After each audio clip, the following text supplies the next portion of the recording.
And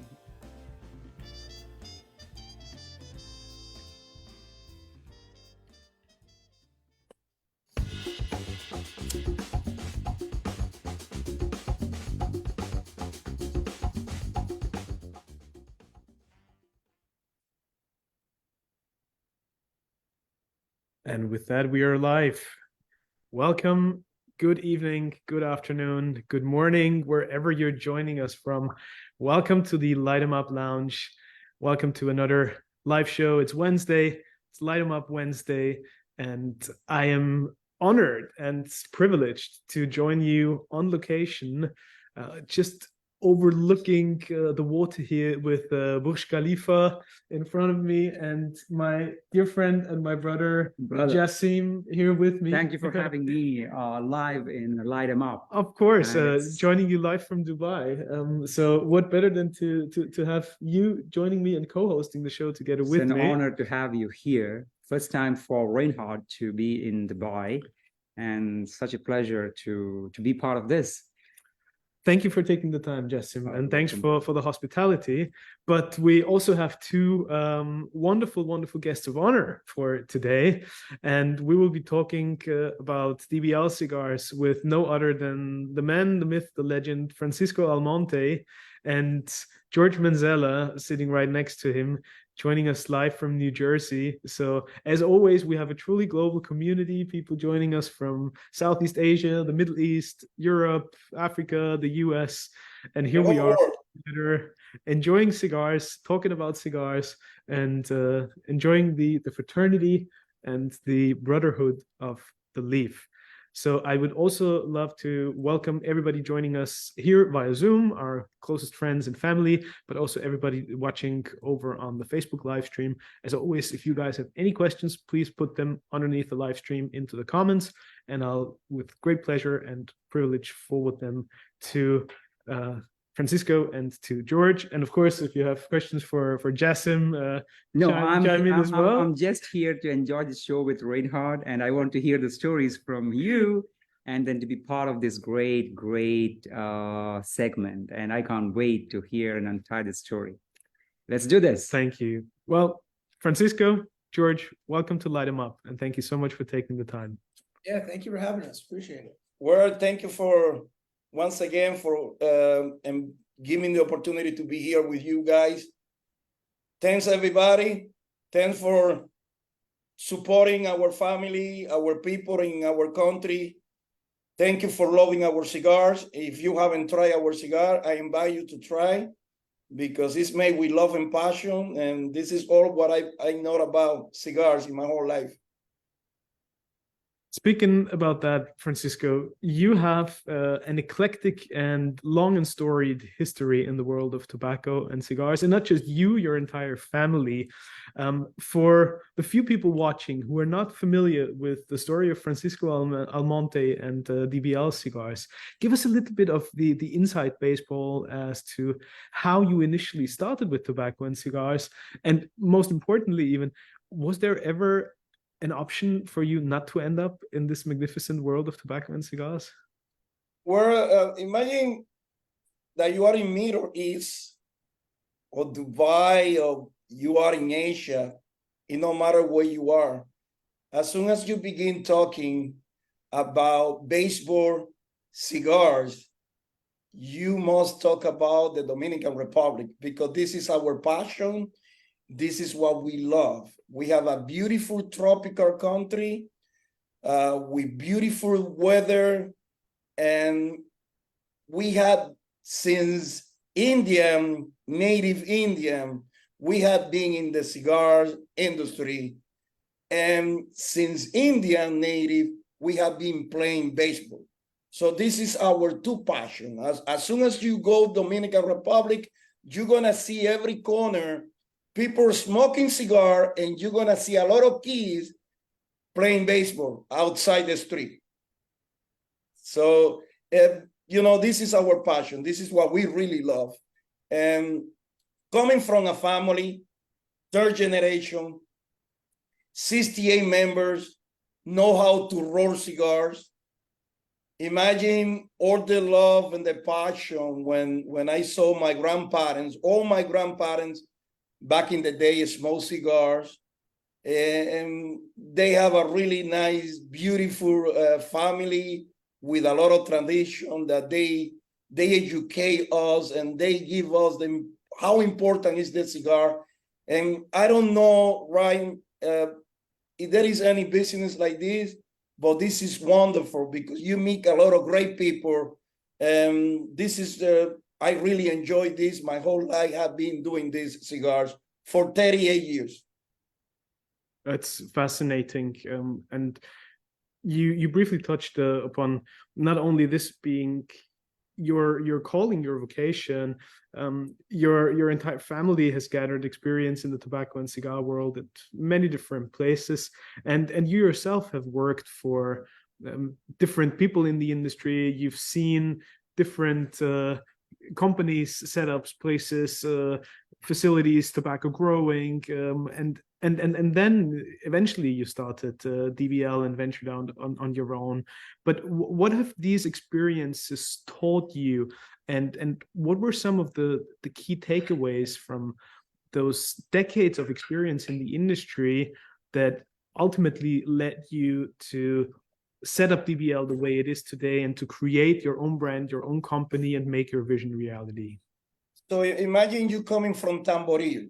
Tamboril is a small town that has around 100,000 people. Tamboril is in the north of Dominican Republic, and it belongs to Santiago de los Caballeros, which is the state, the first Santiago of America. And it's in the north. Maybe you have heard about Puerto Plata. Puerto Plata is across Santiago. So imagine you coming from Tamboril. You have two choices: of becoming a good baseball player or being in the cigar industry, because we have over 177 cigar factories. I was a kid. In the living room, my dad has a cigar factory. He got the rey. It means the king. So in the 80s, my dad has the company, and I born in a cigar factory because that was how he started. And all the love that and the smell, the aroma, it caught me the attention. You know, I was playing baseball at that time. I was very young, but I wasn't very good playing baseball. So I follow my family legacy, and I get involved of the tobacco. And let me tell you something. Back in the 40, in Dominican, people that work hard from the countryside, people that work in agriculture, people that work in construction, was the people that smoke cigar. When you go to the city smoking cigar, back in the day, the people feel bad about the aroma. They don't feel comfortable. Some people smoking around you, they always get disappointed. And guess what? Today, we make a lot of cigars. We make over 300 million cigars from Santiago State. And Tamboril, which is the small town, is the capital of cigar factory and cigar rollers. Imagine that. So you had only those two choices, of becoming a good baseball player or being in the cigar industry. So I follow my family legacy, and then I began working with big guy that is really recognized in the whole world, like Fuente family and Litto Gomez from La Flor Dominicana. What did those early experiences look like, Francisco, when you worked with the Fuente family, when you worked with Litto? What aspects of the business were you involved in? And also, what were some of the key lessons that you learned from these individuals? Well, before that, what we had to say, what I learned from my grandparents and my dad. My dad was the most difficult guy ever. My whole family, I got 3 brothers, 1 sister. And my 3 brothers, always my dad complained, oh, you don't know how to make cigars. Your cigar look horrible.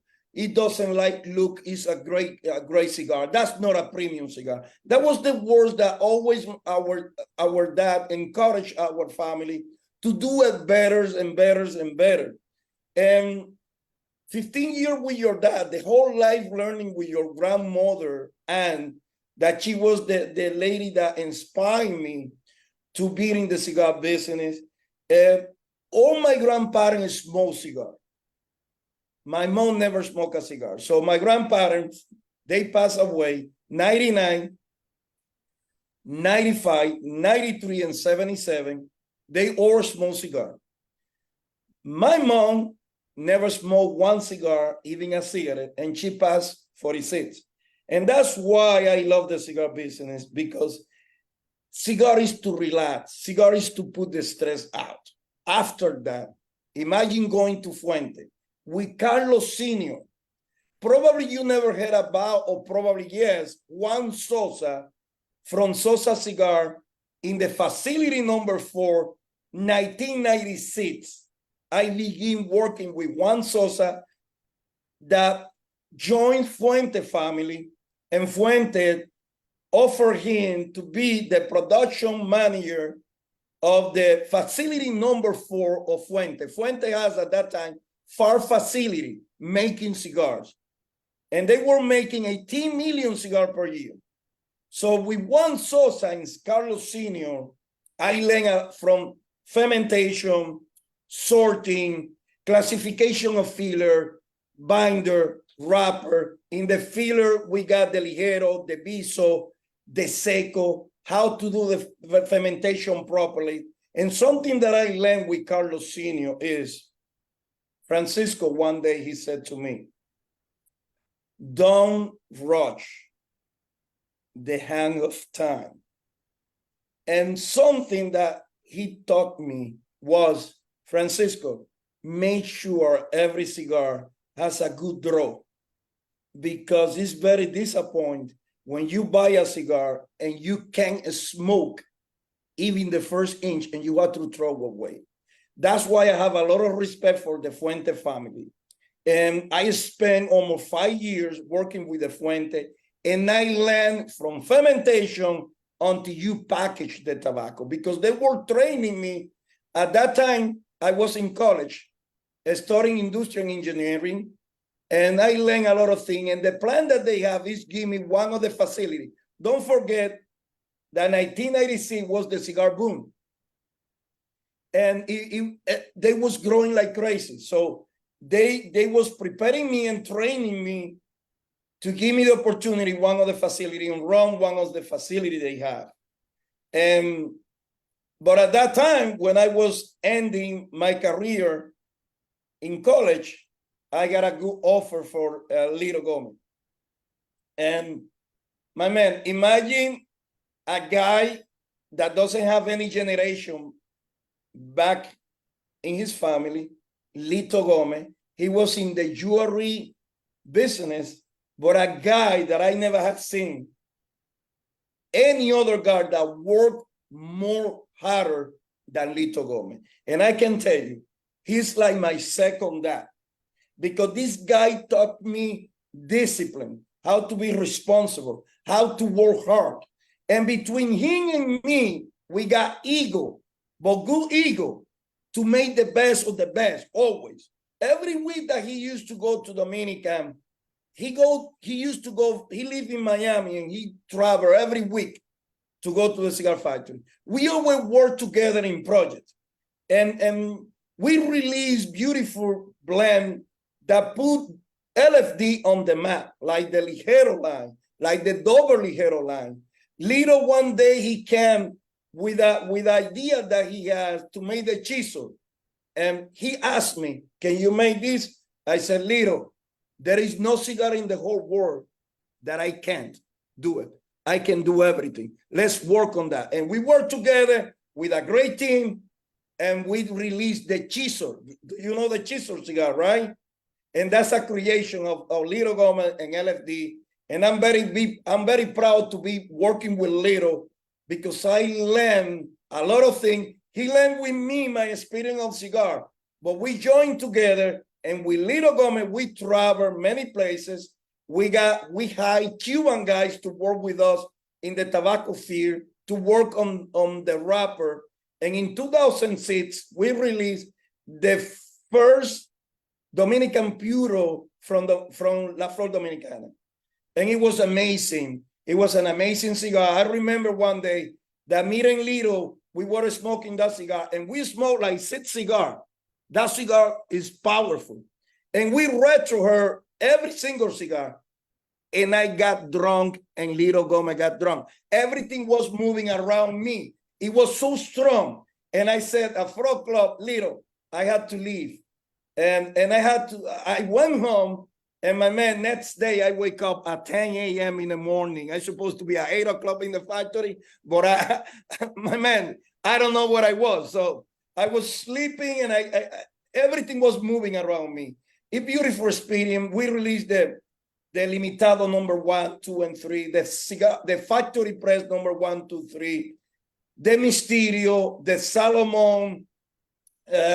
I remember the first Sumatra, Ecuadorian Sumatra that we released was a Torpedo. It was an outstanding cigar. We made great blend together, and I never had seen a guy, my man, with all the respect that I have for Fuente family, I never had seen a guy that worked more harder than Litto Gomez. And don't forget, he don't have any generation related to the cigar industry. And he learns a lot because he traveled everywhere to learn. And I used to see him working in the factory at 8, 9, 10 o'clock in the night, and then go with the designer to work with a lot of design 3, 4, 5 a.m. in the morning. That was he. He inspired me to work harder, that there is no limit, that you have to do the best. And that guy taught me, hey, you have to do the best. I never forgot in the packaging area, when we were sorting the cigar, he came one day, he said, Francisco, I don't want all of that cigars. I said, what do you mean? I don't want it. This is not what I'm looking for. Throw it away. Okay, move it. I don't want that cigar. He was the more difficult guy, and with a quality standard that I never had seen in any cigar factory. And I had traveled the whole world. And that's why I have a lot of respect for him, because that guy put a name on the map. And I can say he was the king of the new factory during the cigar boom. And he born with LFD, and today the rest is history. Mm-hmm. Obviously, with your experiences working for different icons of the industry, we all know every company is different, every factory operates differently, and you take a little inspiration here and a little inspiration there, and like a chef, you mix all these ingredients, and then you create your own new dish with it. Were there some sort of learnings or key takeaways where you felt this is something that you wanted to do radically different once you started your own operation? Or you know where I'm trying to get to, right? And I see you smiling, Francisco. My brother, listen to me. Don't forget that Litto and me, we had ego. And one day I asked him, why you don't make the Hemingway side, which is a small Salomon? Do you know what he said to me? I don't copy. I love to create. I don't like to do the same as other factory. And I never forget that. He respect his friend, his family in the cigar industry. And that's why I don't copy, my brother. When I start my own project, Dominican Big League, it's not relating to baseball. It's because the two biggest things that we do in our country is what I said before, baseball and cigar. I like challenge, my brother. I like challenge. And one day he called me, hey, somebody told me you're making the cheese. So I said, Litto, you don't know me. It looks like you don't remember me. I don't like to copy. I like to create. And that's why, my brother, I have a big challenge. Don't forget what I said. Baseball and cigar is our passion in our country. Are you ready for this? That's why we released the baseball bat. Don't get me wrong. A lot of companies try to make this, but not like this. That's an authentic prototype of a baseball bat. That's the cigar bat. Look at that. Look at that. The way to smoke it. You push, you punch, you light it up right there. So check it out that. Check it out that. Wow. Check it out that. My brother, I like to create. I like to do what other people don't do. I want to be different. It's my ego. It's my proud to do my best. You know, when you respect your family respects you. So what about this? What about this? And what is this? So if you see, that was a big challenge that I have with this cigar. So that cigar, it was a big challenge, only 16. The baseball bat and this, only 16 cigar. Imagine, in my family, I have my cousin. And I want to make that. One guy called me a few years ago, I want that you make a cigar pie. I said, oh, you have to give me a couple of years. That's too much, my brother. And look at this. Look at that. A pipe. A pipe. But not that. Every single pipe, because other people made it, but not the same. Every pipe is my cousin that he's a painter and a master roller. Look at that. Look at that. Everyone has a different design. Everyone has a different design. Every single one has a different design. It's not just make that pipe. It's make a design, a unique design in every single one. So look at this. With Candela wrapper, Connecticut, and look at that shape and the finish of that. It's a piece of art. And it's coming something that nobody has done. I can give you no more details about that. I can't right now. But it's coming something that the people is going to say the wow effect when they see what I'm working on. So I like challenge. I don't like to do the same as other people do. And because I have respect for the cigar industry. Yeah. Great.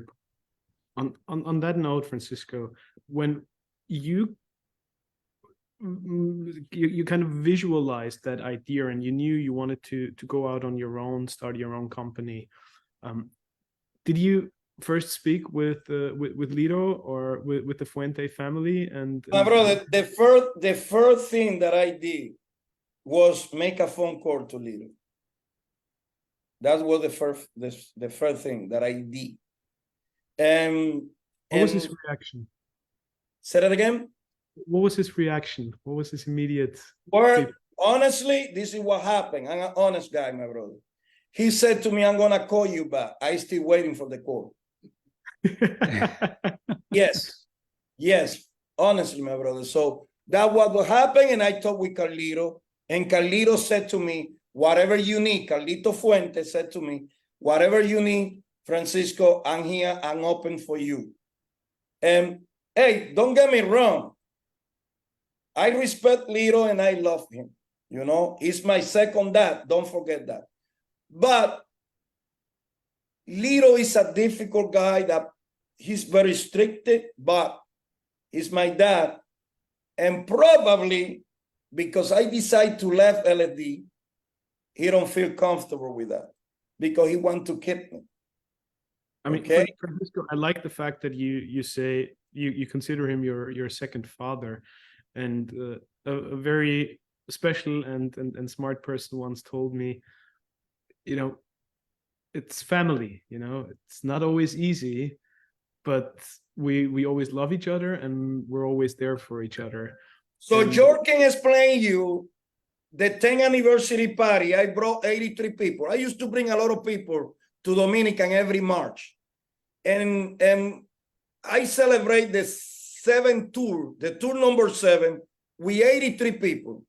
And we make a big celebration of our 10th anniversary party. George can explain you the more important award was for whom? Yeah, for Litto Gomez. He made a plaque or a trophy, and he posthumously, or he dedicated it to Litto. He wasn't there to receive it, but it's still waiting at the factory for him if he ever wants to come get it. But Francisco gave a whole speech on thanking Litto for his inspiration for the 10 years of DBL success, or 11 years now almost. And he can call me right now. He said, yeah, we talk, but we talk like no penetrate, honestly, like personal. But let me tell you something. He can call me right now. I need 10,000 pounds of any tobacco, and I give it to him. He means a lot. Don't forget, my man, he was the guy that gave me the opportunity to run a factory. He was the guy that gave me the opportunity with my first bachelor's degree. And I'm never going to forget that. He was the guy that sponsored my master's degree career. My man, he was my second dad. No joke. And I have a lot of respect for Fuente. And I have a lot of respect for Hochi Blanco.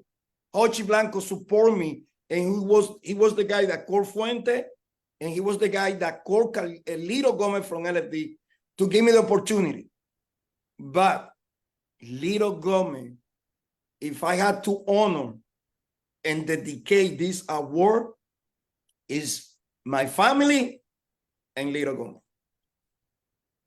What were the biggest hurdles once you actually started your own venture, and once you launched DBL? Were there any major surprises or things where you thought, well, you had all this experience, but then once you actually create your own company, you start your own factory, you bring up all that operation, it's a whole different animal suddenly. If I tell you, this is a very nice story. I begin without a roller. I begin the factory. Listen to me, no roller, a roller. My brother that worked in Fuente for 19 years, my old brother, and a couple of friends, they used, when they finished working in the factory that they used to work, they go to our factory to hear me making a production without any money, my brother, without a penny, because they believe in me, because it's what you grow is what you get. Don't pretend if you grow line that you're gonna get apple. So I give love in Fuente family to a lot of people, LFD and other friends of mine, that when I started in 2013, all right, people go to the factory every day to work 3, 4, 5 hours for no money, my brother. No money at all, because they believe in me. And I started with 400 pounds of tobacco. And I had to thank Ram, father from El Artista, that he opened the warehouse and say, here is tobacco for you. Take whatever you need. I never forget that. I had to thank the Reyes family, which is one of the more important tobacco farmers in Dominican Republic. And they opened the warehouse to me too. Angel Gomez from Atuay, that he grew a lot of tobacco from different big companies in Nicaragua and Dominican, opened the warehouse to me. I never gonna forget that. I started with 400, my brother, and I didn't grow tobacco in 2013. I began growing my own tobacco in 2014. And I remember I have a 1999 car that one day the engine broke. I was doing an event in upstate New York, and I had to sleep, me and my partner, in the sidewalk, in the highway. So I never gonna forget that. But the people believe in me, believe in the quality. I'm a very picky guy, and I just want the best. It's no matter. I don't buy anything B or C. Everything has to be high end. And that's what you can see in our presentation boxes, in our quality tobacco. It's high end always, because that's what I learned and that's what I do. In those last 10 years, obviously your company changed quite a bit, and we'll talk in a second about the recent additions that you've made to the company and how you continuously grow and evolve the operation. But also the industry changed quite a bit over the last 10 years. The marketing side has evolved drastically, with social media playing such a quintessential role, everybody being much closer connected to the end consumer now. But of course, also the last couple of years, the last 4 years through the COVID pandemic, the historic increase of prices all across the board, supply chain issues. How do you feel that the evolution of your company, DBL, and the evolution of the industry kind of came together, and how did you manage to bring all these moving parts together to resolve that jigsaw puzzle? Bro, they have been a big challenge, and let me tell you, FDA, Food Drug Administration, was very tough for us. And as you know, FDA, they want to charge a lot of money on company that released products after 2013. And it was difficult for me. But let me tell you how the industry worked. Do you remember, as I say, the cigar boom, 1996? It was the worst generation for good quality cigar. A bunch of new company without experience, without good tobacco, disappeared because they was focused. And I'm gonna say my country, we make a lot of mistakes with a lot of people without experience making cigar, and a lot of bad quality, new company, that release a lot of product with the right quality and the right standard for as a premium cigar. And they disappeared. 1 year later, most of those companies disappeared. Only maybe a small percent of those companies is still in the market. And that was tough. It was a cigar boom when big guy like Clinton, Michael Jordan, Arnold Schwarzenegger, Chuck Norris, they began smoking cigar. Everybody wants cigar. It was crazy. Everybody was making cigar. And that was tough because the reputation for the cigar industry in the whole world, no matter the country, went down, okay? So for me to create a new company, 15 years later, 2013, it was a big challenge. Why? The people, they don't believe no more. The consumer, the retailers, they don't believe no more on new company. And it was very tough for new company to release any products and keep the consistency because the people don't trust. I remember a lot of experience when I used to go to cigar shop to offer my products. The people always, they don't want it. They ask me why I should have your products. If there is a new cigar, a lot of new brand that they don't have consistency. And I said, hey, I'm gonna make the difference. I'm a very picky guy that loves quality. Just try my product. And I remember one guy in South Jersey that he said, what is the reason that I should have your product into my humidor? And I said, let's do this. Let's take 5 cigars of mine. Let's remove the label. And I want to buy 5 cigars of the top cigar that you have here. And let's give to 5 of your best customers. And let's then smoke and let's see what they say.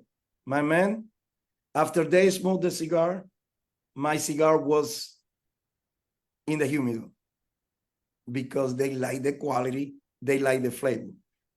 The more important for me in the cigar is consistency, flavor, because I never have heard nobody saying, I'm gonna throw away a cigar because it's a lot of flavor.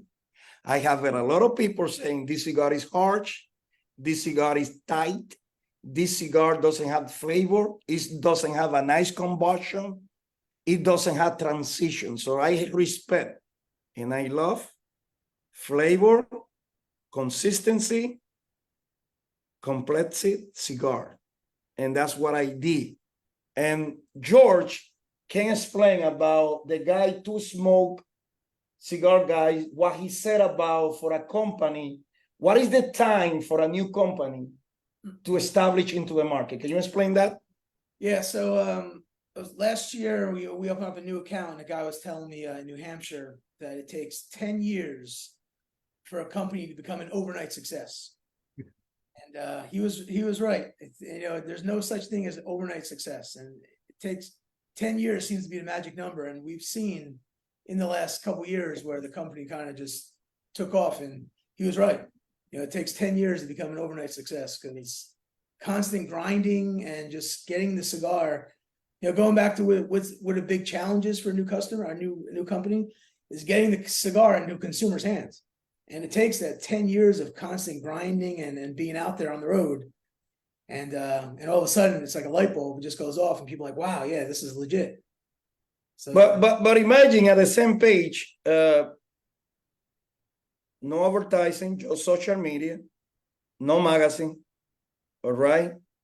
And imagine a company that is focused most on the East. I remember a friend of mine, he was the first general manager of LFD, Jack Sandling, and then he was the rep and the general manager in Texas for Oliva.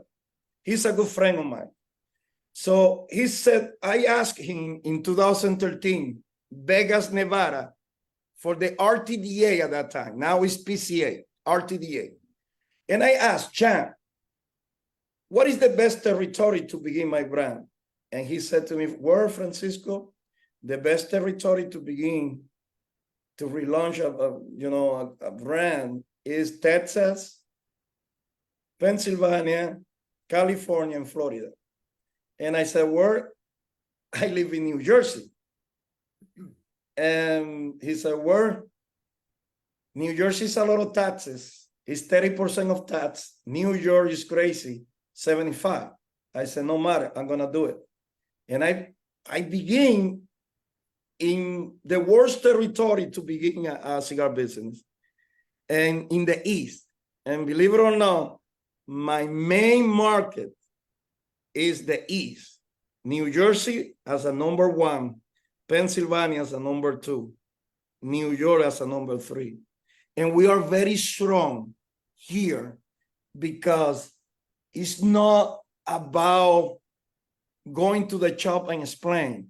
We can talk from seed, tobacco field, tobacco burn, fermentation, production, and how to seek the cigar, and then chip it out, and then smoke the cigar, and educate the customer how important is to keep the cigar with a nice percent of humidity, how to rotate the cigar in your home, in your humidor. What is the best location to have your humidor? I educate the people. So I make a difference making seminars, cigar rolling event. And then I sit down to make a cigar, and the people begin loving that, loving the passion that I have and the experience. And the people begin supporting us.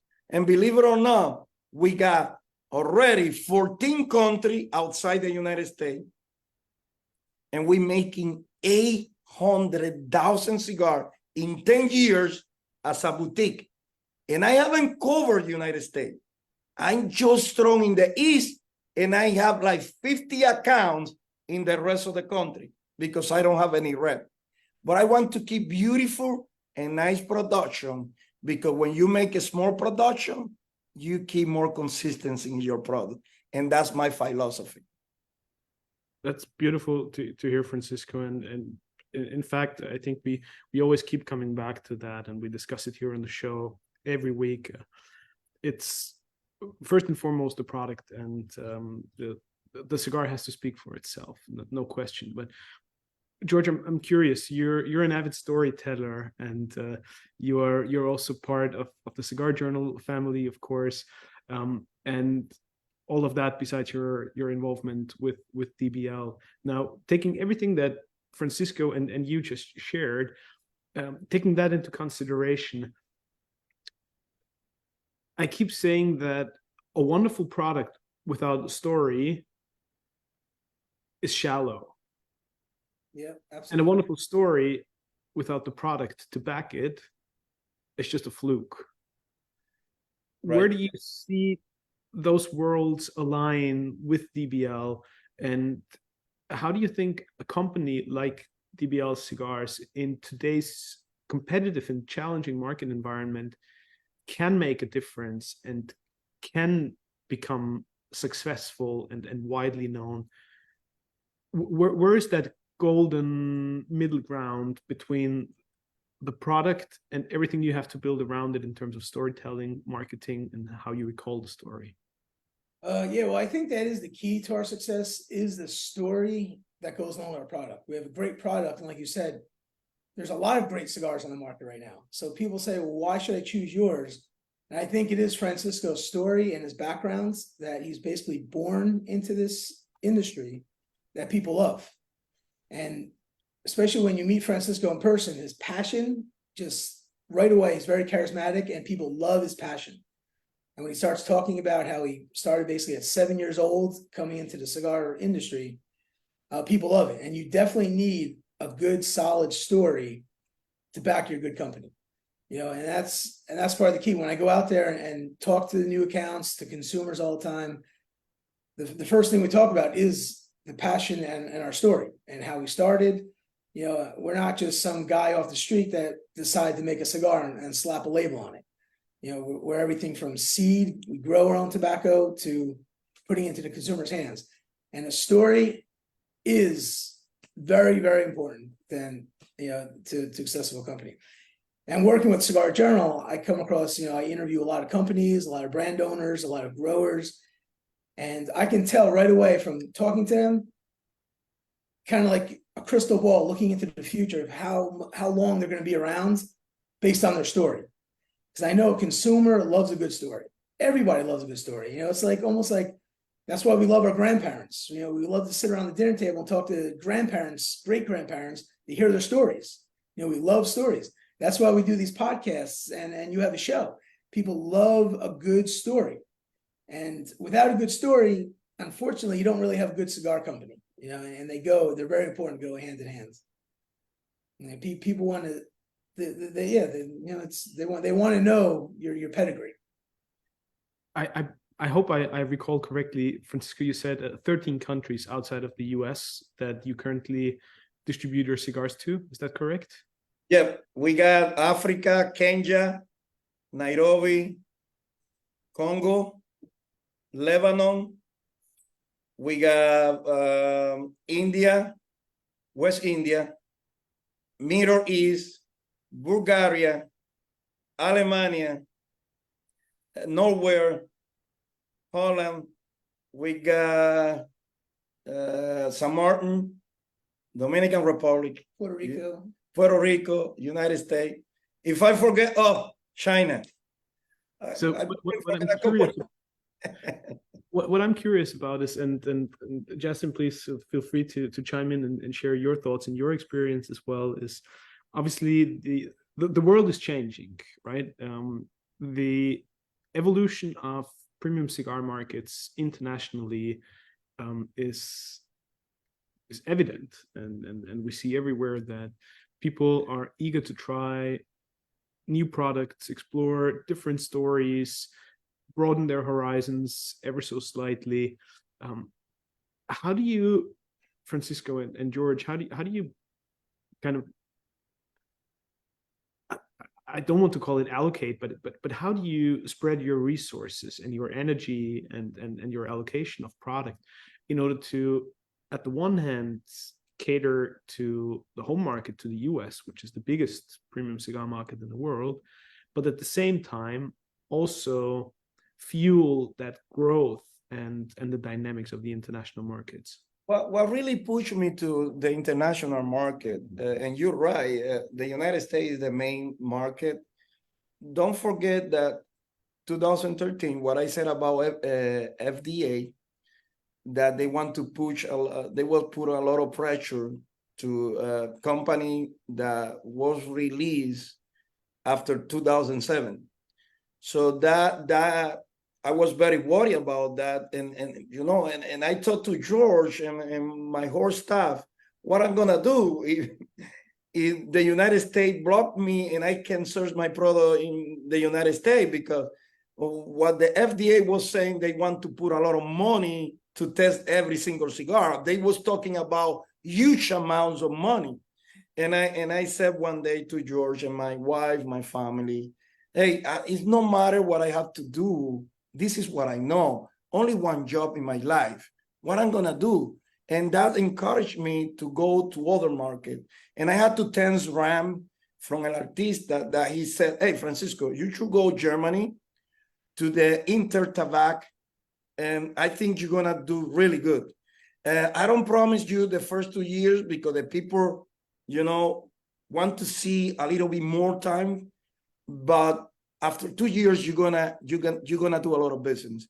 Thanks God. First year, I got few accounts already for different countries, and I get connection immediately because I was very worried about the United States, and I begin opening. The first account that I opened internationally was German, and I had to thank Passion Bureau that it was a new brokers that started, like in the same time as me, and he brought me the opportunity, and believe it or not, is my main brokers, and I had to thank home for the opportunity that we worked together, and I'm never gonna forget that. That was my first experience, and I was very happy.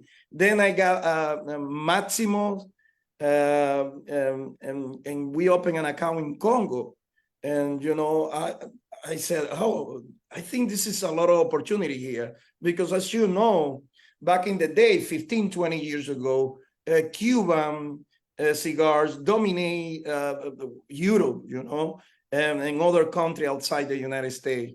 But now, after that happened, a bunch of companies, not just boutique company, a bunch of big companies, they begin focus more on the European market, and Asian market, Africa market, because there was an opportunity. And if you check it out, the economic, for example, in Africa, if you go Google and check it out, how much the economy has grown in Africa, is just amazing. And now China, that the economy in the last 15 years have been growing like crazy, plus Europe, that was a big opportunity to, to offer our product. And that was a perfect combination that I did with the Passion Puro. We make a good connection. We begin working together, and thanks God, today we have as many, those accounts that we have to say thanks for Intertabac, Passion Puro, to bring me the opportunity and be part of the Intertabac.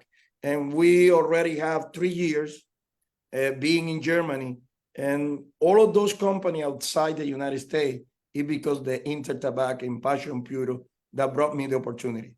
And let me tell you, I think in the following 10 years, we're gonna take a lot of part of the piece of the cake outside the United States. So Nicaragua, Honduras, Mexico, Dominican Republic cigars,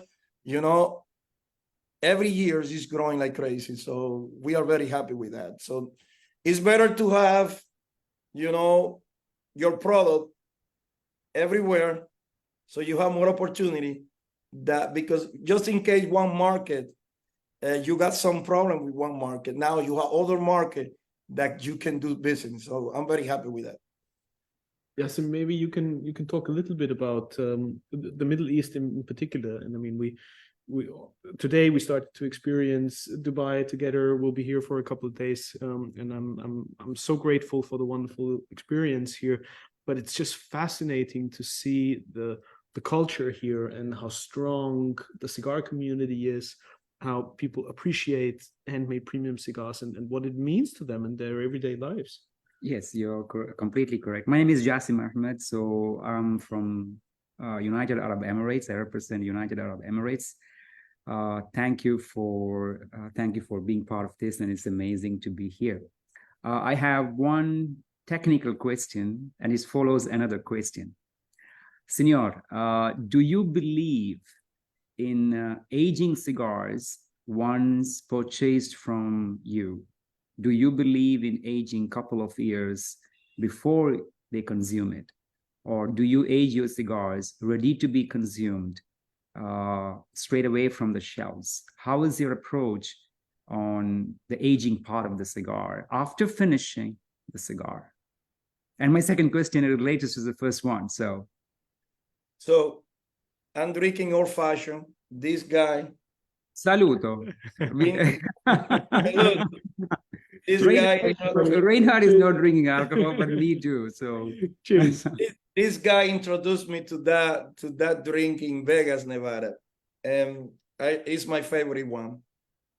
And it's like this, my man. Bourbon, whiskey, scotch, rum. You don't age the alcohol in the bottle. You age in the bottle, in the cask. It's the same as fermentation. The key to get a good cigar is fermentation. If you, let's say that you get a tobacco crop, and you already made the cigar with young tobacco, and you let it sit for 20 years, do you think the tobacco is gonna change the flavor? Oh, it depends because I come from a very Cuban background. And here is why this conversation is going to be very exciting. When we look into the traditional markets of the Cuban cigars, specifically United Kingdom, many of the cigars coming from Cuba, people often say that, oh yeah, this is just a maximum of 2 years aged tobacco because Ligero Seco Volado, it has different levels of aging. And I agree with that part. Okay, so they believe in aging before consuming a couple of years, depends on the vitola, depends on the linea, depends on the strength, it can differ. And I find it fascinating to talk to people who are behind this amazing industry, such as yourself, where you work with the leaf in your hand rather than just a guy who simply ship a product from one place to another. You're the man who touched the soil and the leaf. And that's the guys I love the most because I can learn from them. As I say, I relate cigar with ladies, with women. As much you love and more love you give to the woman, they're gonna give you more love to you. You're gonna enjoy more, right? If you okay, you agree. So cigar is like that. You need as more hand is related to the whole process for cigars, you get a better cigar. The cigar has to be aged properly in the fermentation. You work with WTT. What is that? Water, temperature, and time. And time. So fermentation is the key to get a high-end premium cigars. If you use tobacco without the proper fermentation, it's no matter that you let it sit the tobacco for 2, 3, 4, 5 years. So the first step is to grow a great quality tobacco in the field and then cure the tobacco properly in the tobacco barn. If you did that in the right way, the key is fermentation. You don't know when the tobacco is going to be ready. the tobacco lets you know when it's ready. So when it's tasted, when it's not harsh, when it doesn't have any bitterness, when it has a nice combustion, when it has a nice aroma, so the tobacco is ready. Now, after you made the cigar, that's the big question. You need to let it sit. People call aging room. And I had collaborated with George for Cigar Journal in different topics. And one of the topics that I said to George that I'm not agree is that people call aging room. And I'm not agree with that. Sitting room could be resting room is another option, or mixing room. Why? Because you have three components: filler, binder, and the last leaf, and the more important, the wrapper. When you put the cigar in the cigar room, you let it sit, it mixes it up, and all the flavor, and all the characteristic that the different tobacco that has that blend, mix it up and make a unique and complexity blend. That's really important. With our fermentation, with our right fermentation, it's impossible to get a better cigar. Now, if you have the right fermentation and you let it sit, as long as you let it sit, so the tobacco can mix it up together, you can make a better cigar. I agree with that part. So first, you have to grow properly, and then you have to do the fermentation properly. And after you made the cigar, you have to let it sit properly. That's my philosophy. And then, So once, yes. so then when you take it off the shelf at your cigar shop, you can smoke it right away because all the aging and everything has been already done. When we ship it out, it's ready to be smoked immediately. Okay, so that connects me to my another question. It's an ongoing question on the same topic. So let's say that we have a particular, and I heard this the same way, like you explained, from many of the non-Cuban families. And I just wanted to reconnect and understand it is the same philosophy for you. And then you said yes. So that leads to me to the next question that, okay, you have a cigar straight away from the shelves and people enjoy it and everybody love it. There is always an area where you have the cigars purchased and then you smoke them. And there is this so-called love affair with particular cigars. And sometimes cigars get discontinued. You know, they don't produce limited edition, for instance. Yeah. Let's call it yourself a limited edition DBL Cigars, which has been available in the market for so and so. You don't produce it because you have a particular harvest. You have a particular way of connecting to it. I have a love affair to it. I fell in love with that cigar. I don't want to smoke everything on the same time. And I really wanted to enjoy it and give it back to my generation coming ahead of me. For example, I wanted to give it to my son. I wanted to give it to my friend on a special anniversary. I know that you consider it. I get it completely because I'm sure you have cigars which you have been making over the years. How do you see that? What kind of evolvement can happen in that cigar if you age? I'm not calling it aging, sitting, relaxing, so that your next generation can try it. What kind of evolvement do you think it can give? How do you see it? Well, imagine, that's a nice question. Thank you for that question. I really like that. Imagine this. Have you go to a cigar shop that you see some cigar that the cellophane look like yellow, completely yellow? Have you seen that in any cigar humidor, cigar shop? Absolutely. I mean, you know, many cigars.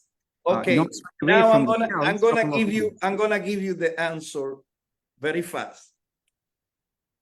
People say that the end of the whole process of the cigar ends into the humidor in the cigar shop. And I say that the last process for the cigar is the consumer. You can make a better cigar of a worse cigars, or depending how you treat the cigar. For example, I got a customer in the middle of the country that I visited him a couple of years ago. And his cigar all had the plume. And he said, I don't know what to do, but nobody wants to buy cigar here no more. And I asked him, when I see your humidor, he got a cabinet. And I asked him, do you have a hygrometer? He said, no. When I saw the cigar, I immediately know that the cigar were over humidity. So I put a hygrometer inside. It has 92% of humidity. He got a machine that was working the whole day, 24 hours, 7 days. And I said, that's the problem. If you don't have a cigar properly with the right percent of humidity, 70 to 72%, and with a temperature of 70 to 72, probably you get in trouble with the cigar. And that happened in core country, that some people buy a cigar from the humidor, sit down in the lounge, but it's winter time. And what happened in winter time, you have the heater on. And then you smoke the cigar exclusively for thinner wrapper like Connecticut, Cameroon, and the cigar doesn't taste the same, and it gets damaged very easily. For example, when I'm in the United States right now, it's winter time. I always suggest to the people, even when you buy a cigar, mature the cigar, because probably the cigar in the humidor is 72, but when you put in the table and you remove the cellophane, after 5 minutes, 10 minutes, the cigar doesn't have 72% no more.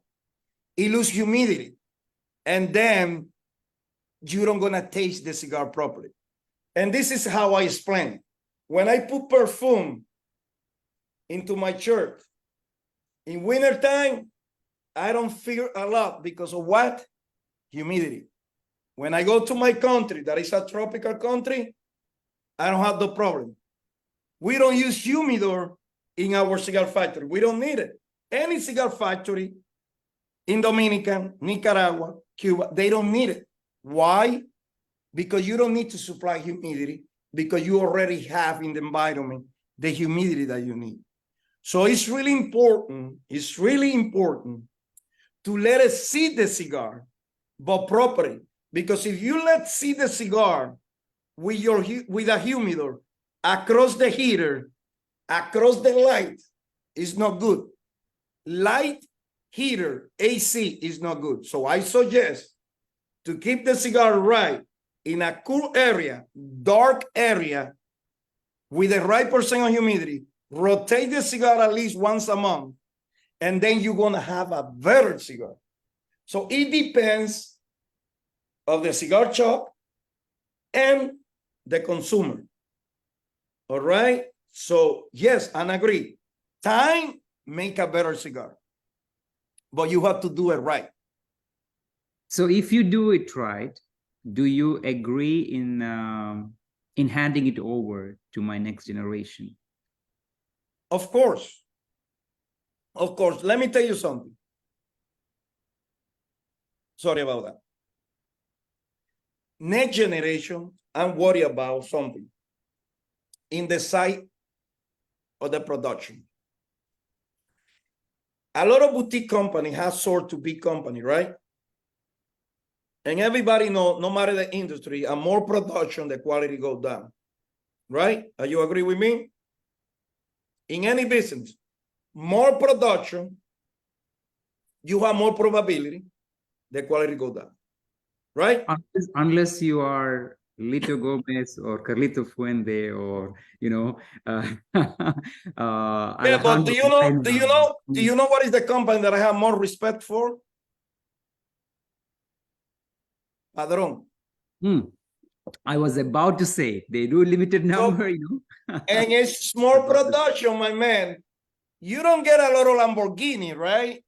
Yeah. And a lot of Rolls Royce. So that's the answer.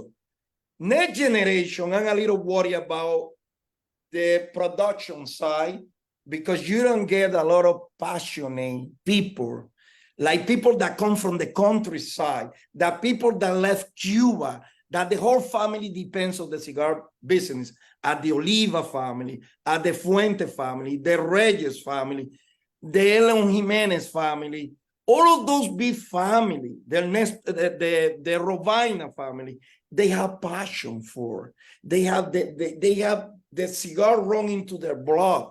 They have a respect for, and there is two kinds of people in this business: people that have passion for, and other people that don't have. Just they are businessmen. All right. So I'm worried about that. But for this generation that is coming, and the generation that is coming, I'm gonna tell you something. We are in the best generation ever related to quality. Why? The market don't smoke no more labor. Back in the 90s, people follow just labor. The people smoke the cigar, remove the label, and it's about what the cigar has it. As my brother said, let the cigar speak yourself. So for the generation that is coming, we are in a good hand, but I'm a little worried about those people that have the passion in the side of production. We're missing those people. And there is a few generation in the production side that have the passion and the love. But right now, the quality of cigars is in the best moment. We have great cigar. A lot of people from Nicaragua, Honduras, Mexico, Dominican, they're making an outstanding, in other countries like Brazil and other more, they're making an outstanding, great quality cigar. But I'm worried because the demand is growing like crazy, and a lot of passionate people, we losing those people as Jose Padron, Carlos Sr., Avo, Rovina, people, big people that has a lot of knowledge and love for the cigar. We need that, my brother. So I encourage new generation that come with that love and follow those people that have respect for the industry.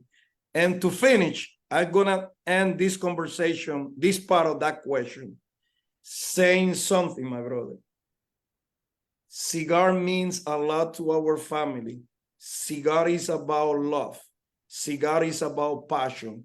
If you put the money first than the respect for the cigar industry, then you're not gonna have a brand that is gonna stay for life. So I encourage new generation to follow those people, because I have a lot of cigar booth, and most of the cigar booth, I never finish it. You know why? Because there is a lot of things that I'm not agree. And I learn a lot of things with people from the countryside, the people that really love the cigar industry, the people that have the respect for the cigar industry. So I'm a little worried, but at this time, we're getting the best cigar ever in the whole history of the cigar industry. Makes me wonder another question. You have mentioned a cigar boom in the mid of 90s. Do you believe today, as everything was going on around us, even Reinhard mentioned a few minutes ago, price been going up, a big expectation on the cigar brands. Do you believe that today, are we going through a cigar boom, such as in 90s? Do you remember in the 90s that with the cigar boom, a lot of ladies smoke cigarette and flavor cigar, right?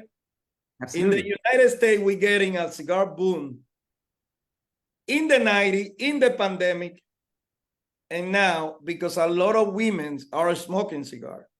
It was very tough back in the 90s to see a women smoking cigar. Today, you see a lot of social cigar group, ladies group, that they smoke cigar everywhere. So a new generation that smoke cigarette in the back and smoke hookah or vape, they moving to premium cigar. And this is in the United States. Now, outside the United States, my brother, that's an outstanding question. What I'm seeing is a cigar boom too. Why? There is a bunch of countries that they don't have the payroll to consume a premium cigar. They don't have the money. Today, you see a lot of countries that the economy is growing, as I said before, and now they asking for cigars. That's why you see that China, for example, is a huge market and is the second bigger country in the whole world. They asking for cigar. You see India, which is the bigger country, asking for cigar. You see Africa, because the economy is better. What a Chinese made 20 years ago is more than 5 times what they making now. So as much money you make, you want to consume in good stuff, in good life, in cigars, in alcohol, so you enjoy more the life. So that's happening right now, and we got a strong cigar boom coming, but I'm worried once again, if you rush what Fuente say, and I said before, if you rush the hands of time, then you get in trouble. So I'm very worried that a bunch of production without quality can affect the market soon. And the only people who's gonna survive is gonna be the people that had the passion and the respect for the cigar industry. But yes, we're having a cigar boom in the United States and outside the United States. So that being said, the current cigar boom, what we are going through at the moment, do you think it's gonna repeat what happened in 90s, where the boom was taken away by so many cigar brands, and by time there was a cleansing of market had happened? Unfortunately, so many good cigars also wiped away in that cleansing part, and so many cigars which has gone like created like here and there, they also left. So do you think it's going to repeat again? How do you think, as being a veteran in the industry, a person who understands both sides and both years you lived, the people that have survived in the 90s, and the people that with this boom has a nice reputation in the last 10, 12, 15 years, they're going to survive. But the people that they don't know what they're doing, that they don't care, they just put money. And don't forget, with the pandemic, there is a lot of people that went down and a lot of business that went up, and a lot of people that get a lot of stimulus, like in the United States. A lot of people in the market, for example, here in the United States, they opening a lot of cigar shops, okay, without experience. A lot of people without experience, they want to make their own brand, and they don't know anything about cigars. Those people is going to disappear, my brother. Those people that they don't know what they do, they're going to disappear. But the people that want to put money in the cigar business, they better do in the right way, and they should follow the people that already is established in the market, and they have respect. They have to do exactly what they do. First thing, grow most of your tobacco that you use. That's the key. That's the key. Grow your own tobacco. Do the right fermentation process. All right? Let the cigar sit in the cigar room for at least 3 to 6 months in the factory. Plus, when you chip it out, all the time together could be 6 months to 1 year. And then work with the market. And then work with the market, getting in touch with the consumer do a lot of advertising, okay, do events, educate the people, and the people is gonna have an opportunity to take that risk and take the money from out of the pocket and try that product. If you do all of that, you're gonna be successful.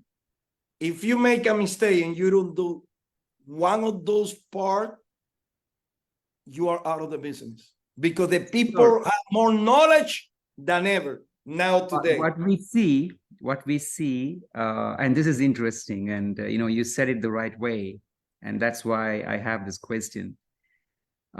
Many cigar producers, I'm not collectively saying it, there are family businesses, many people are already in the business for many years. Many of them, because of the so-called boom is happening, and I'm sure it happened in 90s as well, that they don't know anything about it, but then in the end, they are able to purchase tobacco and finish it in a blend from different countries, and they ship it and they sell it in the market. They don't have tobacco production farms, nor a fermentation barns, nor in an aging room, let's say call it, or a sitting room, let you call it. They don't have those. In the end, it ends in the market. And because they think about money. And I agree with you, there are many people think about money than quality and passion. Unfortunately, because I disagree on one part, you are worried about the next generation, which I agree on there in a 50% mark, but I'm worried now because I'm living now. And then I see it. You know what I mean? It's happening now, speaking of now. Yeah. I mean, do you agree, Senor? Do you agree? Yeah, absolutely.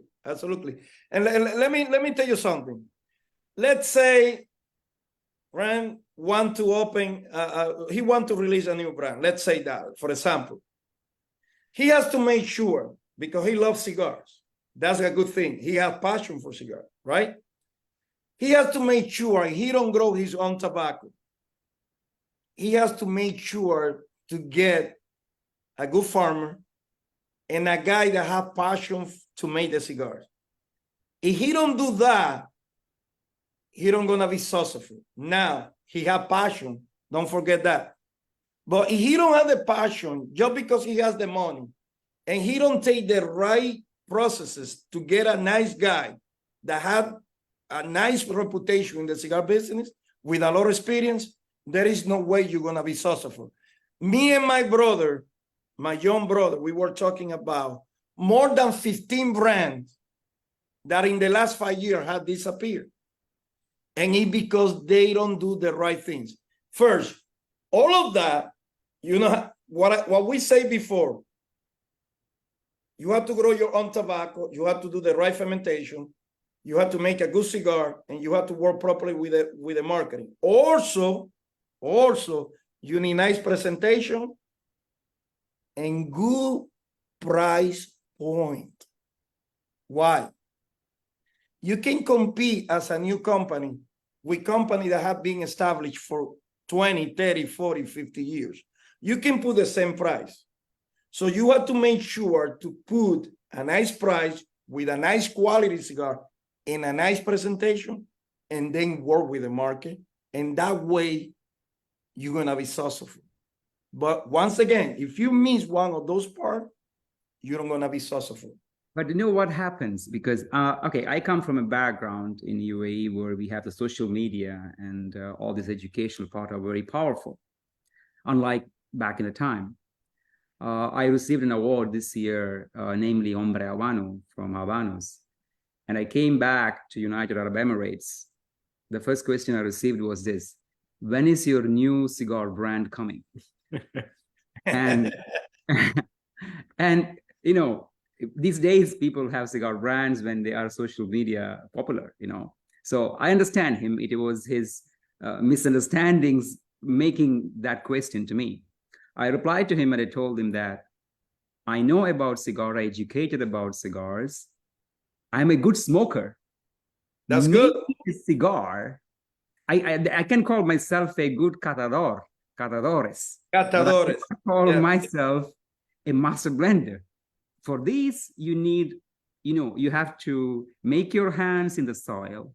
You have to work in the farms. You have to work with people like you, learn everything from the roots of the business and roots from the farmers. And then you work and work and work. At one day, like yourself, after working for many, many years, you have an idea and then you can do something about it. But then what we see is the opposite. And that, like you worried about this for this generation, myself, I'm worried too. I told this, hermanito, I am not a master blender. I'm a good smoker. Give me the cigar. Yeah, but you're a good smoker, do the right thing, and you're gonna be successful. In any business, it's like that. Exactly. Any business is like that. You have to work very hard, to do your best. Don't copy nobody, do your best. Hey, I can say, I don't have all the money to make the more expensive cigar the best, but make sure that everything that I touch has to be the best. And you have to buy the best tobacco, because everybody's used tobacco in the whole world from other country or from other tobacco field in the country. Because it's different soil, it's different aroma, it's different taste. But make sure to do the right things and you're gonna be successful. For example, I got a very expensive cigar 2 weeks ago in Dominican. A good customer from Bulgaria gave it to me. My brother, the cigar, I'm gonna name any brand, I respect that. 400 euros, my brother. I already know. My brother, I couldn't smoke the cigar. The cigar, when I weigh, it has 28 grams. And the size of the cigar was a 58 cigars. It should have 23. It was I couldn't smoke it, unmockable. And it because it was so tight. So don't forget, even that you have a nice blend. And don't get me wrong, the cigar was beautiful, nice presentation. But the cigar had to be smokable. All right? You have to do the right thing. So that's why cigar look easy, but if you pretend in 5 years to become millionaire in the cigar business, you are in the wrong business. Okay? No one become rich in 5 years, like you said. It's not an overnight success in cigar business. Yeah. The minimum work you do is 10 years. This is not oil. This is no Bitcoin. This is something that need time. Right? George, you want to say something, right? No, you touched upon it. I was just going to say about the current boom, the difference now versus the 90s, I think, as you said earlier, many more educated consumers. In the 90s, people were just smoking the smoke because it was fashionable and the economy was doing well, and they saw celebrities doing it, and they wanted to follow suit. But today, I think the consumers are much more educated, and that's why I think this is not a temporary boom. I think this is going to be sustainable as we go forward, because people are developing a passion and they're much more educated and they want to learn. And I think that's the biggest difference between now versus the 90s. So I started smoking myself in the 90s. So right at that boom is when I started. And same thing, I was learning. And the passion today and the educated consumer today is the big difference. And there's more demographic smoking, males and females. It's not just the financial Wall Street guys, smoking after a big deal. It's the casual smoker after work wants to relax with a cigar now. It's not just, rich, wealthy, tycoons smoking cigars. They're middle-class people. It's everybody smoking now, and they're smoking because they enjoy it, not because it's a fad and fashionable. I think that's the big difference between now and 30 years ago. It's totally different. Agreed. Yeah. Yes, and before we wrap things up, I'm curious if you could share with us a little bit of your thoughts and perceptions based on what we just discussed and the current evolution that you see in the market. What's your feeling about the market here in the Middle East, in Dubai, in the United Arab Emirates, in particular when it comes to the education, for example? how do you see consumer preferences changing also, and people's perception about the world of premium cigars? I believe in what's happening at the moment. I can only talk about, even though I travel a little bit, I can only talk about the country I represent, United Arab Emirates. I always call it a young country. We are only 50 plus years, and we have constant tourism aspect here. So we have a lot of travelers, and 80% of the people who live here, they're expatriates. So it keeps coming, changing. The atmosphere here is different than any other country. You have a different other country, you have 80% of the local residents and then 20% tourists coming in. Here is the complete opposite. So here the expectations are very high in terms of the quality of the cigars, what you receive. They wanted it to be perfect. They wanted it to be impeccable. They wanted a great quality for the money they spent. And we also have big taxes here. So, however, the consumers here, aficionados here, unlike 10 years ago, 15 years ago, they're willing to try. They're willing to try new cigars. They're willing to look into newer líneas. They're willing to say that, okay, I smoke this, but then I don't mind this. I like it. It's different. It gives me something different than the rest of the one I tried. So they're open. So it is a big difference comparing to back in the time. They're open-minded. However, there is a young generation coming out, not the Wall Street guys. I think it's the power of the social media. We have our Wall Street guys anyway. So the social media have given a big, powerful impact, especially for cigars. For everything else, cigars, now I can talk about is, I remember people asking me that, what do I start with? Young guys, back in the time, the age group of the lovers of the cigars were in mid-30s. They go a little bit further. Today, thanks to crypto maybe, they start from a very young mid-20s and they're jumping into this industry and they know what they want. What about ladies? It's a mixed demographic. I can say that a big percentage of ladies, Dubai yet to follow US, I guess, they will. So this is like, they are coming to it, but they know what they want. They have seen things in the social media. So like you said, you put one aspect, which I love, many disagree. It's always the eyes. Starting from the world of cigars, which I learned from a young age, that the eyes the cigar have to please your eye. Yeah. And now the pleasing the eye back in the time was the wrapper and the Vitola look and the pigtail and the Salomon idea. But then today, the pleasing the eye is limited to a band. So I'm talking about our side of the world, okay? Yeah. We know that in other countries different. So I often say that, people spend awful amount of time and money on so-called perfection in the bands, and then they just look into it. So then they do the research. In the research, they may find that it is some different tobacco, it is not a family business, etc., etc. They're like, okay, I smoke one, let's see. So they're open, but they're educated. They are really concerned on what they are smoking. There are boutique guys here and there coming and giving cigars and everything else, like every country. But they are like, yeah, thank you. But then they're willing to try with the family businesses. Yeah. So I'm proudly say is this, that UAE is an emerging market and working very well in the cigar industry. And youngsters are here willing to try good cigars, quality cigars. Yeah. Not just anything. And then if the cigar producers, such as yourself, if you're able to put a wonderful quality cigar out there in the market, it sells. Like you said, the cigar speaks for itself. And that's what I see now. Beautiful. Right. Said. I agree.